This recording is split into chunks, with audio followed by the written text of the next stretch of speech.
আসানসোল পৌর নিগমের কুলটি বড় কার্যালয়ে জন্ম ও মৃত্যু নিবন্ধন বিভাগে পুলিশের আকস্মিক অভিযানে বৃহস্পতিবার চাঞ্চল্য ছড়ায়। তদন্তকারী আধিকারিকরা দপ্তরের বিভিন্ন নথি, রেজিস্টার ও নথিভুক্ত তথ্য খতিয়ে দেখেন এবং কর্মীদের সঙ্গেও কথা বলেন।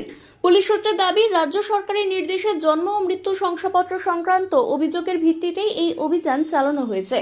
যদিও অভিযোগের প্রকৃতি সম্পর্কে এখনো পর্যন্ত কোনো আনুষ্ঠানিক তথ্য প্রকাশ করা হয়নি। তদন্তকারীরা খতিয়ে দেখছেন জন্ম মৃত্যু নিবন্ধন প্রক্রিয়ায় কোনো অনিয়ম বা জালিয়াতির যোগ রয়েছে কিনা। তবে তদন্ত এখনো প্রাথমিক পর্যায়ে রয়েছে।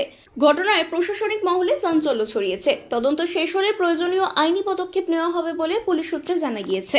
আজ আমরা এখানে দাঁড়িয়ে আছি কুলটি বড় অফিসে। এইখানে আজকে আমরা দেখলাম যে পুলিশ এসছে এখানে ইনভেস্টিগেশন করতে, যেটা দীর্ঘ বছর ধরে যেটা চলছিল পশ্চিমবাংলায়, যেটা টিএমসির আমলে। এইখানে জন্ম আর মৃত্যু প্রমাণপত্রে নিয়ে অনেক দুর্নীতি চলছিল বহু বছর ধরে। তখন তো ডিজিটালাইজেশন ছিল না, এখন ডিজিটাল হয়েছে সব কিছু।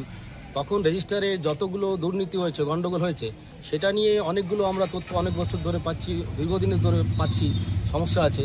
সেটা নিয়ে পুলিশ এসছে, তদন্ত হবে, আর যারা এইটাতে যুক্ত আছে তারা শাস্তি পাক, এইটাই আমরা স্টেট গভর্নমেন্টের যেটা ডিসিশন হয়েছে আমরা স্বাগত জানাচ্ছি এটাকে।